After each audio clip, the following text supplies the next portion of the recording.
आए। ब्रह्मा जी ने कहा, हे पुत्र, जब निर्गुण रूप का ज्ञान प्राप्त हो जाता है तब जीव के सभी कार्य छूट जाते हैं और उसे संपूर्ण लोक ब्रह्मारूप दिखाई देने लगते हैं। यह ज्ञान अत्यंत कठिन तथा दुर्लभ है। इसे कोई कोई साधु पुरुष ही जान पाते हैं। उनके अनेक जन्मों के अभ्यास द्वारा योगियों को यह ज्ञान बहुत अल्प मात्रा में होता है। एक दिन जब शिव जी ने संसार के कल्याण के निमित्त यह विचार किया कि ब्रह्मा ने हमारी आज्ञा द्वारा सृष्टि को तो उत्पन्न किया, परंतु ब्रह्मांड के जीव अपने कर्मों में बंधे रहकर हमारे स्वरूप को किस प्रकार जान सकेंगे, तब उन्होंने यह लीला की कि जिस काशी को उन्होंने अपने त्रिशूल पर उठा रखा था उसे पुनः पृथ्वी पर स्थापित कर दिया। तदुपरांत उन्होंने अपने लिंग अविमुक्त अदार्थ विश्वनाथ को काशी में स्थापित करके यह कहा कि काशी हमारा क्षेत्र है, अस्तु यह कभी प्रलय काल में भी नष्ट नहीं होगा। उसकी उत्पत्ति हमारे दर्शन से हुई है, इसलिए यह हमें अत्यंत प्रिय है। जो मनुष्य इस काशी के दर्शन करेंगे वे आवागमन से छूट जाएंगे और जो यहाँ की यात्रा करेंगे वे परम पद को प्राप्त हुआ करेंगे। जब हम समय पाकर प्रलय किया करेंगे उस समय इस काशी को अपने त्रिशूल पर उठाकर बचा लिया करेंगे। तदुपरांत जब ब्रह्मा पुनः सृष्टि को उत्पन्न करेंगे तब हम इसे फिर उसी स्थान पर स्थित कर दिया करेंगे।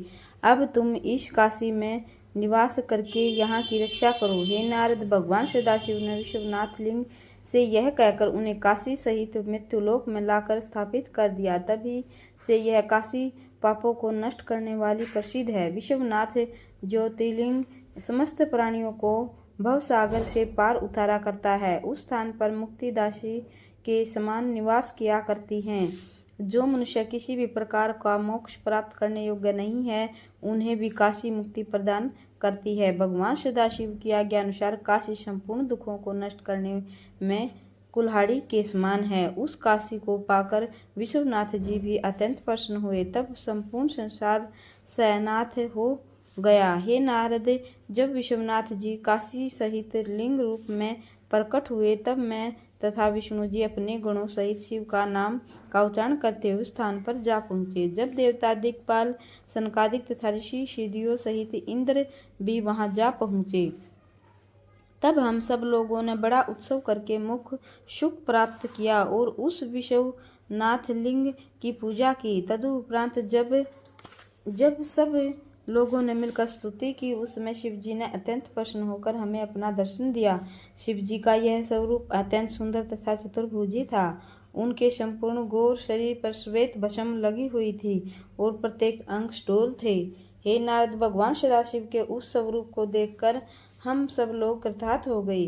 तदुपरांत हमने उन्हें प्रणाम करते हुए यह स्तुति की, हे प्रभु, आप इस काशीपुरी में सदैव स्थित रहें तथा यह क्षेत्र अविमुक्त के नाम से प्रसिद्ध हो। आपका यह विश्वनाथ नामक लिंग सबसे श्रेष्ठ तथा पूर्ण अंश संयुक्त है, अस्तु यह यहाँ पर सदैव स्थित रहे। हम लोगों की इस प्रार्थना को सुनकर शिव जी ने एवं मस्तु कहा। भक्ति तथा नंदी ने भी हमारी इस प्रार्थना को स्वीकार किया। वह ज्योतिर्लिंग विशेश्वर तथा अविमुक्त नाम से संसार में प्रसिद्ध है। उसका दर्शन, पूजन एवं स्मरण करने से संपूर्ण मनोकामनाएं सिद्ध होती हैं। तीनों लोकों में काशी पुरी के समान न तो कोई दूसरी पुरी है और न विश्वनाथ लिंग के समान अन्य कोई लिंग है। ब्रह्मा जी ने कहा, हे नारद, विश्वनाथ तथा काशी का चरित्र भक्तों को मुक्ति देने वाला है। उस पवित्र काशीपुरी में मणिकर्णिका तीर्थ ऐसा है जो सब प्राणियों की मनोकामना पूरी करता है। जब नश्वर संसार में अनश्वर काशी का आगमन हुआ उस समय सब लोगों को अत्यंत प्रसन्नता हुई। हे नारद, तदुपरांत सब मनुष्य काशी विश्वनाथ का दर्शन करने के हेतु स्थित पुरुष को साथ ले बड़ी धूमधाम से चले। वह समाज सब जब काशीपुरी में इकट्ठा हुआ तो ऐसा आनंद दिखाई देने लगा जिसका वर्णन नहीं किया जा सकता। वे लोग गाते बजाते हुए विश्वनाथ मंदिर के समीप पहुँचे और उनका दर्शन तथा पूजन करके जय जयकार करने लगे। जब एक स्त्री ने लोगों के मुख से विश्वनाथ लिंग की महिमा सुनी तो उसने अपने कृष्ण पति से यह कहा, हे पति, आप भी भगवान विश्वनाथ के दर्शन करने के लिए मुझे ले चले, क्योंकि संपूर्ण संसार उनके गुणों का वर्णन कर रहा है। ब्रह्मा जी ने कहा, हे नारद, अपनी स्त्री की बात सुनकर वह कृपण मनुष्य बहुत दुखी हुआ, क्योंकि उसने यह सोचा था कि यदि मैं इसे लेकर काशी को गया तो कुछ द्रव्य खर्च करना पड़ेगा। अस्तु, वह अपनी पत्नी से बोला, अरे बावली, तू यह क्या विचित्र बात कहने बैठ गई। तू यह अच्छी तरह जानती है कि मैंने बड़े परिश्रम पूर्वक धन एकत्रित किया है। मैं इस कमाई को व्यर्थ के कार्यों में खर्च नहीं कर सकता। इसे परिश्रम पूर्वक संचय करके रखना चाहिए। हे नारद, अपने पति के मुख से यह वचन सुनकर उस शिव भक्त नारी ने हाथ जोड़कर कहा, हे स्वामी, आपका कथन सत्य है। धन का संग्रह करना सर्वथा उचित है, परंतु उसे शिव जी के निमित्त व्यय करना भी आवश्यक है। शिव जी की भक्ति से और भी अधिक धन की प्राप्ति होती है। शिव जी के गुणों का श्रवण करने वाले कान ही श्रेष्ठ हैं, तथा जो नाक शिव जी के चरणों की सुगंध ग्रहण करती हैं वही प्रशंसा के योग्य हैं। जो पाव शिव क्षेत्र की यात्रा करे उन्हें उत्तम समझना चाहिए।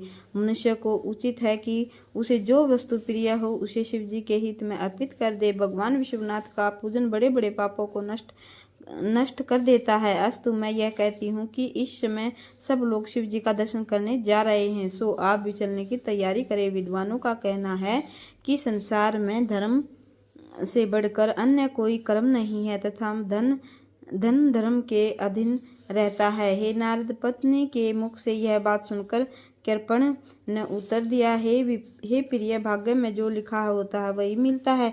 तब हमें क्या आवश्यकता है कि हम अपने धन को व्यर्थ ही व्यय कर दे। भला ही तुम सोचो कि जिन हाथों द्वारा धन को पैदा किया जाता है उन्हीं हाथों द्वारा उसको व्यय कर देना किस प्रकार मंगलदायक हो सकता है। यह सुनकर जब उस स्त्री ने फिर हठ किया तब वह कृपण अत्यंत क्रुद्ध होकर इस प्रकार कहने लगा, अरे मूर्खा, स्त्री को उचित है कि वह अपने पति की आज्ञा का पालन करे।